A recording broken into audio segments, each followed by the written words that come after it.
बात सुन लीजिए, इतने गंभीर विषय पर बोलने का अवसर दिया। प्लीज।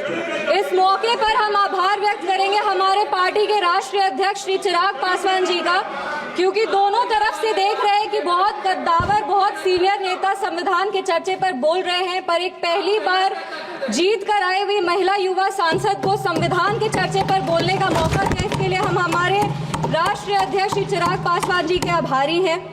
इस सदन में सबसे युवा सांसद होने के नाते हमें गर्व की अनुभूति हो रही है कि हम उस वर्ष इस सदन में शपथ लिए जिस वर्ष संविधान अपना 75वां वर्ष का उत्सव मना रहे हैं। सोशियोलॉजी की छात्रा रहे हैं, कॉलेज में सोशियोलॉजी को संविधान को एकेडमिकली और थ्योरेटिकली पढ़ने का मौका मिला है, पर 24 जून को जब इस सदन में हमने शपथ ली थी तो संविधान को अपना प्रेरणा मान करके, प्रेरणा स्तोत्र उससे प्रेरणा ले करके अपने कार्यों में भी संविधान को ढालने का मौका मिला है।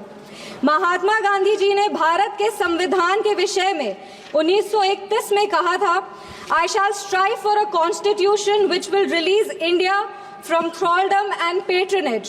I shall work for an India in which the poorest shall feel that it is their country in whose making they have an effective voice.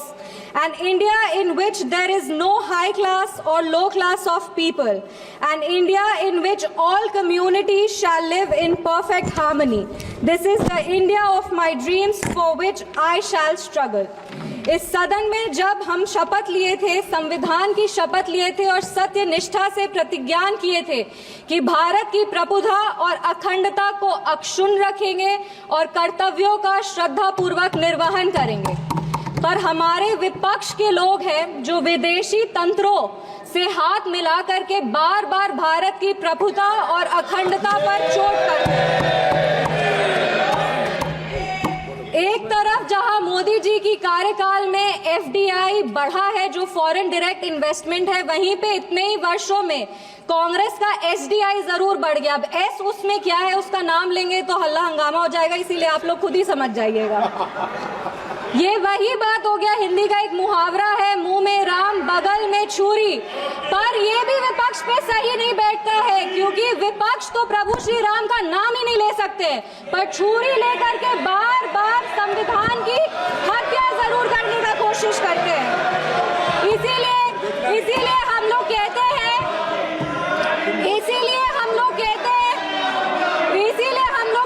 कि संविधान नेता के हाथ में नहीं, संविधान नेता के दिल में होना चाहिए।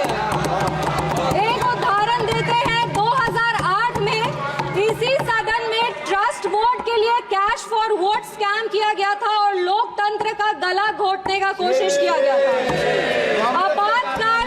आपातकाल इमरजेंसी में जिस तरह से संविधान का चीरहरण हुआ था वो हम सब ने देखा था, और हम तो बिहार की बेटी हैं।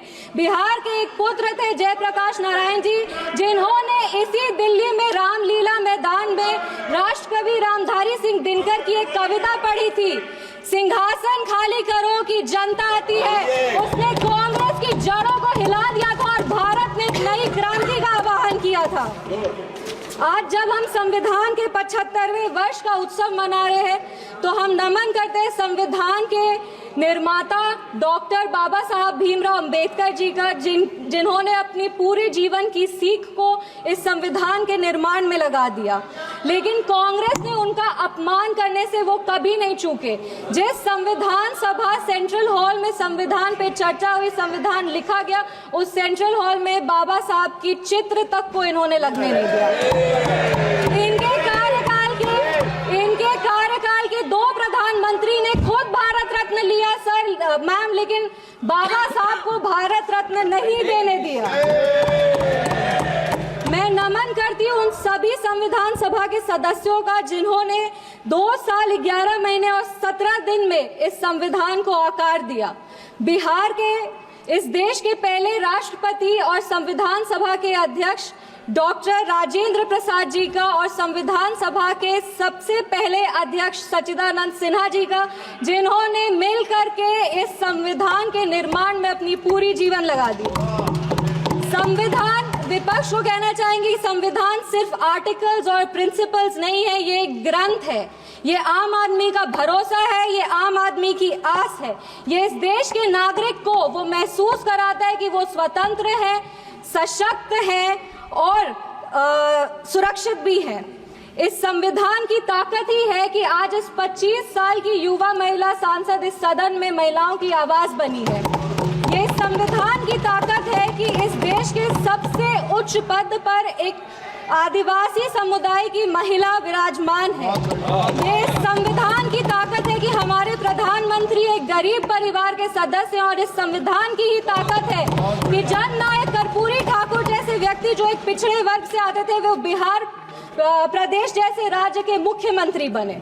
पर अब जब बिहार की बात कर रहे हैं तो हम जरूर इस सदन के संज्ञान में लाएंगे कि विपक्ष दल का एक शासन आया था जब बिहार में जंगल राज आ गया था। उस जंगल राज में हर वो कार्य हुआ, उस जंगल राज में हर वो कार्य हुआ जो संविधान का उल्लंघन था, संविधान के निर्माताओं के विचारों का उल्लंघन था। बिहार उस समय दंगों और अपहरण का गढ़ बन गया था। हम आभार व्यक्त करेंगे हमारे यशस्वी प्रधानमंत्री श्री नरेंद्र मोदी जी का, हमारे माननीय मुख्यमंत्री श्री नीतीश कुमार जी का और हमारे पार्टी के राष्ट्रीय अध्यक्ष श्री चिराग पासवान जी का, जिनके अथक प्रयासों की वजह से आज संविधान के उसूल बिहार में कायम है। विपक्ष के साथियों ने अपने भाषण में हमें आरक्षण विरोधी कहा, संविधान विरोधी कहा, हमें देश विरोधी कहा, लेकिन इन्हीं के 3 प्रधानमंत्रियों का जो वाक्य है वो इस सदन में हम पेश करना चाहेंगे। सबसे पहले जवाहरलाल नेहरू जी ने 1961 में लिखा था, I do not like reservation in any form, especially reservation in jobs. I am against any such step that promotes inefficiency and takes us towards mediocrity.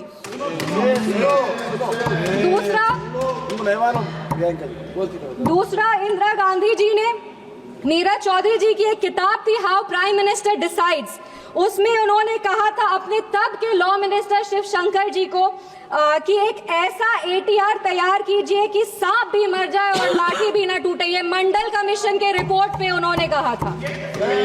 तीसरी राजीव गांधी जी ने